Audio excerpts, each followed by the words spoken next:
All right, it's time for another episode of Believe Me. Those are the legends, Brandon Lange, Kordell Stewart. I'm Joe Ceraulo. And of course, like every other episode of Believe Me, this one's brought to you by our proud sponsors over at BetOnline. Head on over to betonline.ag and use that promo code BELIEVE. That's BLEAV for your first time, one-time 50% welcome bonus. Deposit any number between $50 and $1,000. BetOnline will match that up to 50% if you use that promo code BELIEVE, BLEAV. So head on over to betonline.ag. It's where the games begin. All right, gentlemen, it's time for another episode of Believe Me with, of course, the former Pro Bowl quarterback Kordell Stewart, the career handicapper, one of the best in the industry, Brandon Lange, and myself, your host, Joe Ceraulo. And let's take a look at last week before we dive on in to this week's slate. Kordell, since we've been right here on Stadium Network, it was just your second losing week, 2-4. You got to get back in the win column. I was 3-3, trying to pick which one of you two I was going to tail, but Brandon was the big winner. 4-2. B. Lang, how you feeling on this victory week? You two stooges figured out a way to bring down a 195-0 stat involving the Dallas Cowboys, that in the fourth quarter, when having a 2-touchdown lead, they were 194-0. And you chalk road lovers brought that down to 195-1. My two losses, the Eagles stink. They're going nowhere. Don't worry about them going to the Super Bowl. They are dog crap. Can't stop the run. Joe and Kordell could gain 100 yards on them this Sunday in Indianapolis. And the Niners should be absolutely embarrassed. 4 trips inside the 5-yard line, kicked 3 field goals. Joe's gloating over your life with the 2nd and goal from the 2-yard line. Why they're not handing off to McCaffrey, because the other running back slipped on 2nd down, and then he slipped again on 3rd down. And my man McCaffrey, and by the way, he walks in on 3rd down if he doesn't slip, and there's your cover. So that hurt a little bit for the 5-1. But you know what? Hopefully you guys learned this week not to lay chalk on the road. Let's go. I tried telling you guys 7.5 was a lot of points. I tried telling you with the Chargers, it was a lot of points. You were lucky. Herbert should have been knocked out of the game. Go. Here's where I was lucky, taking the Vikings. I said it last episode at the end, not only plus the 6.5 at Buffalo, I said money line. So that's why my 3-3 was actually a pretty positive day. Usually if you go 500, you're losing a few pennies. But let's jump in. Kordell, I haven't heard from you yet. We're going to start with you. First game of the week. The Chicago Bears headed down to Atlanta, taking on the Falcons in your home city right now, my man. And the Falcons, who kind of stink, let's call it what it is, they're 3-point favorites in this one. Kordell, which side are you on? Falcons to win by more than a field goal, or the Bears to cover or maybe even win? Well, the Falcons have started off 6-0, and since they haven't covered the last four times, Justin Fields is trying to find his way to make plays, similar to a Marcus Mariota, but I think the trend is a little bit better for Justin Fields. I like Chicago in this one. I think the interception, I think we saw Marcus Mariota trying to throw it away, falling down to the ground, end up causing them to lose the game. I think we see too much of that too often, to where that's going to cost them. Their team is not good enough to be able to make those type of bonehead mistakes. And I think this team in Chicago knows that nothing's on their side. They have no chance to be given to them to have a chance to win this game. And I think they come to play like salt. What do they have to lose? I'm going with the Bears. Give me that guy number 1 named Justin Fields. Forget about it. Let's I love it. I love Justin Fields just as much as you, Kordell. Brandon, which side are you on? You're shaking your head. You're turning red on me. What's going on, Brandon? Bloodshot red, too. Look at him. Everybody is judging Atlanta because they went into Carolina. And our little quick hit that we did on Thursday, I said, don't judge Carolina at the game in Cincinnati. Judge them on Tampa Bay and at Atlanta. And they smacked them around and beat them outright. The Chicago Bears defense, the last 3 weeks, gave up over 40, close to 50 against the Cowboys. They gave up over 30 to the Dolphins, gave up over 30 to the Detroit Lions. These mothers can't play dead in a Western right now. If you casted all of them, Atlanta at home. My man Braun says Atlanta by 40. I'm not necessarily saying that, but sometimes you got to expect a team in a matchup situation and favorable matchups. Atlanta gets an emphatic blowout win. Dallas, the same Chicago team. Atlanta at home, they are going to run the football, gash them, because like I said, Chicago's defense can't play right now. Joey? What did Cordell Patterson have in that Thursday night game against Carolina? What do you have, like 10 yards on the ground? They couldn't run the ball to save their lives. Look, this is a toss-up. I mean, at the end of the day, let's call it what it is. They're two bad teams. They both have talent. Falcons have great weapons, Drake London, Kyle Pitts. Bears have, I think, the most talented quarterback from last year's draft class in Justin Fields. Two bad teams. When in doubt, I'm inclined to take the points. I'm inclined to go with Kordell Stewart on this one and take the Bears +3 in what I think will be a sloppy shootout. Let me just say, buy the half point, spin the 130, take the home favorite down to -2.5, because I assure you, Tweedledee and Tweedledum, Atlanta will win this game by 3 or more. All right. Well, I mean, I don't know. You already went from blowout to buy the half point. I'm with Kordell. I'm with the Bears. That's a trend that I've always done from week one. Yes, always. Stay red, baby. Well, it's okay. Stay red. Here we go. Here's another opportunity to buy the half point, because the Jets are going into Foxborough, and depending on where you shop around, again, my advice, always shop around for the best line. Some books have this as Patriots -3, others -3.5. Brandon, starting with you here, where do you see this game falling? The number's 13. 13 times the Jets have lost to the Patriots in a row. So you want me to believe, when they just punked you in New York, that you're going to go up here and beat them for the first time in 13 tries? It's not rocket science. Winners go with streaks, losers go against them. Buy the half point, lay 2.5, spin the -130, and ride Belichick to make it a 14 straight win. The defense confused Zach Wilson, what was I think 3-4 weeks ago. I'll go Belichick -2.5. Kordell, you on the same side as Brandon with this one, or are you going with the young gunslinger Zach Wilson? Forget about it. I'm going with actually the Jets defense, to be honest with you. This guy, Sauce Gardner, he is actually the guy that actually can get it done. But I'll tell you this much. The Jets are 4-0 straight up, and on the road, they're 3-0 as the road dog. So I'm going with this trend of this Jets football team that's actually playing like they don't care. I mean, defensively in the secondary, they're second to none, to be honest with you. They're finding ways to get it done. And I think Sauce is the main reason, because he takes care of that side of the football field. We saw what happened with Stephen Diggs last week when he had an opportunity the first play out the gate to get him. And after that, kind of got his balance back. And it's just off to what he does best, which is slow things down. So he gives you a little bit, but not too much.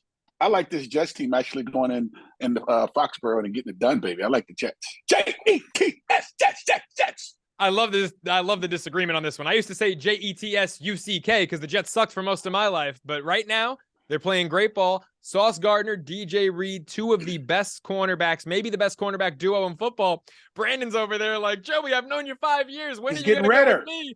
But I don't know, man. Redder. Me and Kordell's like that new girl. You know, maybe you're in a long relationship. Maybe things have been going great for a long time, but Kordell walks in the room and all of a sudden my eyes are over there. He's got my attention. I like the Jets money line in this one, Brandon. What have you done? I like the Jets lately? money line in this one. Look, Brandon, I always quote you, man. I always say winners go with streaks, losers go against them. But my man, streaks have to end at some point. Dallas, 195 straight games. That streak died at Lambeau. I think the Jets under Robert Saleh beat New England for the first time since 2015. I know. What are you going to send Pacino for me? Okay. What have you done for me lately? Ask Johnny. She'll tell you. Horn 2 to your 2 and 4. Okay. Keep singing that song, bro. Keep singing that song.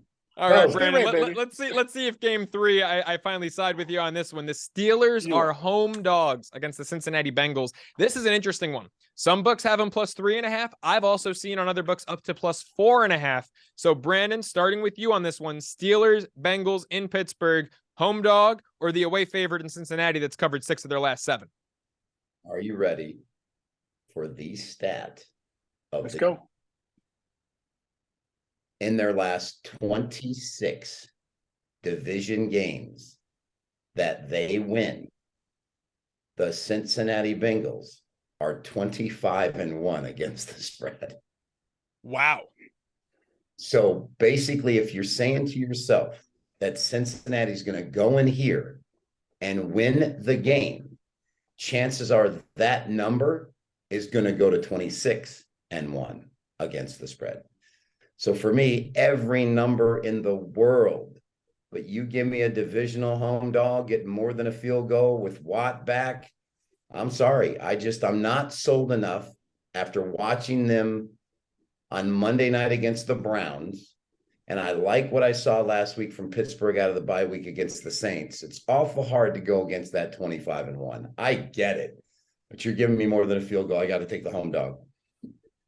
Brandon's on the Steelers. Cordell, we know you love your Steelers. Are you with Brandon? Or are you going to take the Bengals to win this one by 4 or more?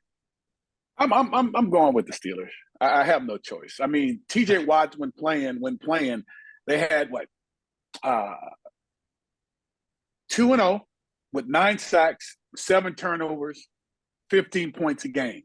Without him, 1-6, 6 sacks, 5 turnovers, and allowing 25.3 points per game. It's amazing how one player can change the complexity of a football team. And trust me, that energy that feeds the crowd with TJ Watt coming out and playing, it doesn't matter if he gets all the sacks, but he creates the pressure to push the line in the direction that gives it to someone else if he's not getting. So I think his presence alone helps them have the opportunity not just to win this game, but also cover it on their side. I'm going with the home team. I'm going with the Pittsburgh Steelers, bro. I love it. You guys are finally on the same page. Make it all 3 of us on the same page here. Again, shop around. If you can get the Steelers plus the 4.5, there's no reason not to do it. But it's all about TJ Watt being back. It's a completely different defense, completely different team. I mean, he right now, given Big Ben being gone and all the constant change within their player personnel, TJ Watt's the heart and soul of this Pittsburgh Steelers team. And you guys both brought great numbers. Cordell, your numbers with TJ versus without him. Brandon, that Bengals stat blew my mind. But how about Pittsburgh? Since 2006, since Mike Tomlin took over, 15-3-3 against the spread as a home dog. That is an 83% cover clip, by far the best in football in the last 16 years. Last 3 years as a home dog, they've been a home dog 9 times, 8-0-1. Perfect against the spread as a home dog the last 3 years. Hop on the Steel City with us in that one. How about Sunday Night Football, guys? The Kansas City Chiefs, 6.5-point favorites in LA. I can see SoFi from the studio right now. 6.5-point favorites, though. That's a pretty big number. Damn near a full touchdown with the PAT. Brandon, who do you like in this one? Chiefs, Chargers, Chiefs, given 6.5. Now, in the first meeting, I had the Chargers plus the points. They had the game one outright, if not for the Herbert pick 6 down there at the goal line, which was just an absolute atrocious throw. KC's 14-3 straight up, last 17 in this series. They're 10-3 against the spread as the division road chalk of 10 or less, with LA 3-9 against the number last 12 games as a home dog. This team got blown out in LA by Seattle. They got blown out in LA by the Jags. Last time we saw the Chiefs on a Sunday night, just forget about it. They went to the West Coast to the Niners and blew the doors off the Niners. I'm not about to jump in front of this. I'm not a road chalk guy, you know that. But that Charger defense is a second string defense right now that Jimmy Garoppolo could not exploit because he's a moron. I'm still pissed Sunday night. But I assure you, Patrick Mahomes and that Chiefs offense will absolutely score 40 if they want to on Sunday night. I'm going to lay it. By the way, Chargers, 4-38 against the spread as a home dog if they lose outright. 4-38 against the spread. Wow. Cordell, what do you think here, man? Chiefs by 7 or more? Can the Chargers keep it close? They're the home team. I mean, the Chiefs are 3-5 and they've only covered 1 time.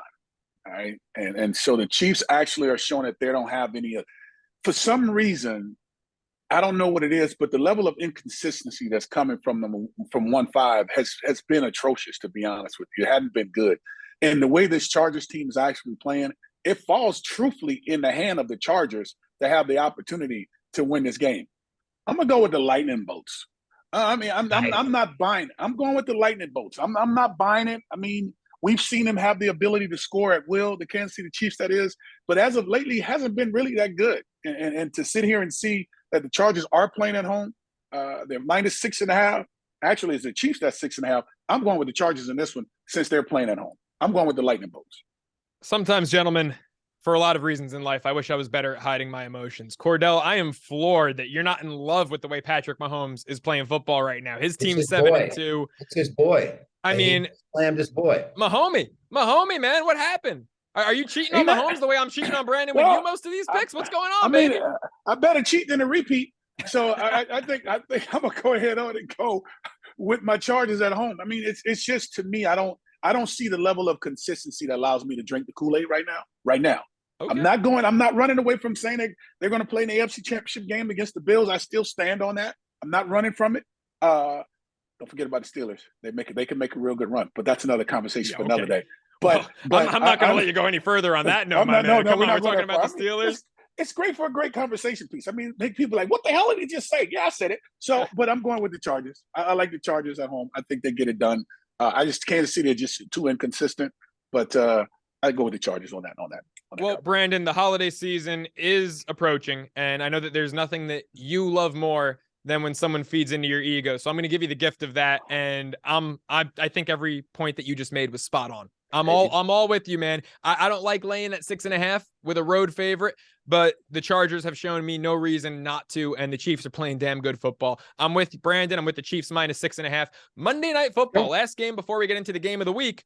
Cardinals hosting the 49ers, and they are 8.5-point underdogs. Kordell, starting with you. Can Kyler Murray, Cliff Kingsbury, and company keep this game to, I mean, can they stay within a touchdown? It's a big number, 8.5 points at home. What do you think, Kordell?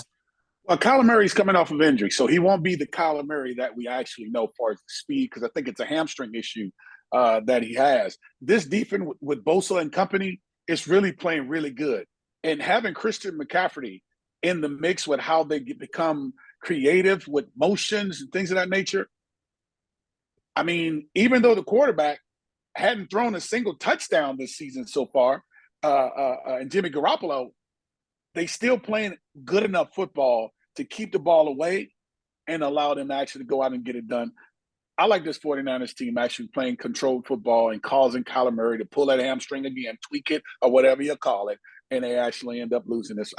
I'm covering it. I'm going with the 49ers on this. I like it. Brandon, what do you think?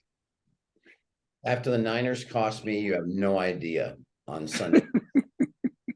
I will never go with that team again. At BrandonLange.com, I lost the Niners against the Chiefs.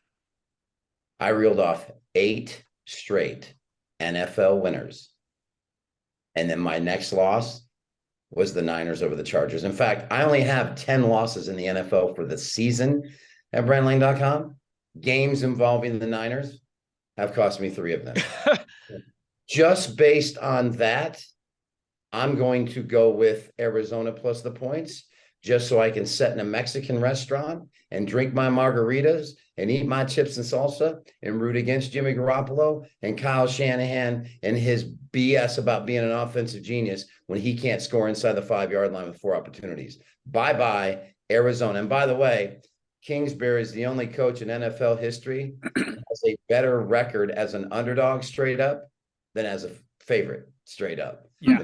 Dog coach. Ooh, shakalaka. Yeah, that's the number for me right there. Kingsbury, look, I think Kingsbury and Kyle Shanahan are both vastly overrated head coaches. I'm not a fan of either one, but the Arizona Cardinals in 3.5 years under Kingsbury as an underdog against the spread, 22-11. There's a couple pushes in there as well, but it's a 67% cover clip these last 4 years. I mean, 8.5 points, same logic as the Chargers. I don't think they win against the Niners, but that's just a lot of damn points. It's time for the game of the week, gents. The Dallas Cowboys are going to Minnesota, where the Vikings now have the best record in the NFL, 8-1, tied with the Eagles, and the Cowboys are somehow favorites. The Vikings, 1.5 underdogs. It's essentially a pick 'em. So the question is, Brandon, starting with you, who wins? All hell is going to break loose in Dallas if they don't win this game. All hell is going to break loose. And you look at Dallas, 3-18-1 against the spread as a conference favorite versus a winning team, including 3-11 straight up and 0-13-1 against the number if that line is fewer than 4 points. I have to wonder where Dallas is at emotionally, and Minnesota for that matter, after the motion of both those games. But in this situation, all Minnesota, as we said last Sunday night in the Buffalo game, all they do is hang around and figure out ways to win. And in this case, I can't stand Kirk Cousins. I can't. I swear to God, I can't stand him. It's just his mannerisms make me want to vomit. And I want to go with Minnesota in this game really, really bad. But I can't. I'm going to take Dallas minus the points. Wow. Kordell, man, I mean, you seem like you and Kirk Cousins are like BFFs lately. Which side are you on here? Who wins this one? Hey, my man wearing about 4, 5, 6 chains with everything in the world under the sun on it with the diamonds. He got the shades on. The brother is cool. He's doing when he right there, kind of stuff on the plane. I'm going with Minnesota. I think with what they've done and how they've gone about their business as of lately, and it's been extremely quiet. No one's giving Kirk Cousins any love at all. This team is playing in every game as if it's their last, as if it's a championship caliber type game, let alone season for them. I like what they're doing. The trend is awesome. Patrick Peterson had an outstanding interception that took it back late in that game to put them in position to help seal the deal, to not have to actually lose in regulation, but put themselves in position to win. At home, Minnesota is 4-0. Okay, they're probably 2-2 recovering, but they're 4-0 at home. So at 1.5 points, they could kick a field goal. Come on. Come on, Brandon, help me out here. 1.5 points, that's not enough for me to go against them. They're 1.5 point underdogs. They're 1.5 point underdogs. I'm riding with them. I just want to say one thing real quick. Kirk Cousins was god awful for pretty much that entire game with the interceptions. That's all you need. Hey. The throw he threw to Peterson on 4th down, all the DB got to do is bat it down. It's game over. The narrative changes, and everybody's talking about how bad he played and how bad he was and how bad he was this and he was that. But because Jefferson pulls him out with the one-handed because the DB doesn't knock it down, now everybody's Kirk Cousins. Jock him all the way. I'm going with Dallas. Jerry Jones, my man Michael Irvin. Yeah. And don't hate the player. Don't hate the player. Hate the game. Them dudes are balling. Call it what it is. You can say what you want about Kirk Cousins. I'm not buying Kirk Cousins. I'm not drinking the Kirk Kool-Aid, but I'm with Kordell. Justin Jefferson, 6 straight games of 98-plus yards. Dalvin Cook is running the you-know-what out of the ball lately. The defense is making plays at the right time. Look, the defense isn't, shutting anyone out, but they're making plays at the right time. There's something to be said for that. This Minnesota team just feels a little bit different. Mike Zimmer's out of the picture. I'm with Kordell and the Vikings money line in this one for the game of the week. Gentlemen, give me 20 seconds each. Kordell, we'll start with you. What's your bonus game of the week? Indy, Philly. They got Philly by 6. I like Indy in this one, even though they're on the road. I like Indy because this Jeff Saturday, this phenomenon that he's coming, he's got the guys feeling loose. They're playing excited. I mean, this is the best football we can actually see. We watched him play so far, and he actually put Matty Ice back into the fold, okay? And they gave Matty Ice the opportunity to get it done. They said he was done for the entire season. Correct me if I'm wrong. And the guy goes in and he plays solid football to help them win, and no one ever thought they would. Philadelphia is struggling right now. I don't think they know what it is. They're going to have to try to figure it out, get themselves adjusted. I think it's going to take a couple of games. I'm going with Indy. Jeff Saturday, can the magic continue? Brandon, what's your bonus game of the week? 10 seconds or less. Baylor plus the points over TCU. They knocked TCU off the unbeaten streak. Baylor 13-1 against the spread as a dog with conference revenge versus an opponent coming off a straight up and against the spread win, including a perfect 8-0 against spread at home. Baylor upsets TCU and knocks them out of the 4. That's it. You guys are going down. Oh, you're going down big. Have a great week. Oh my. I went TCU last week. I got into the bonus game action. I took them plus 7.5 against Texas. They won outright. Brandon, loser buys the winner dinner because my pick was TCU minus 2.5. The Horned Frogs are going to the playoff, baby. When you're in LA, loser buys the winner dinner. For Kordell Stewart, for Brandon Lange, I'm Joe Ceraulo, and that's another episode of Believe Me.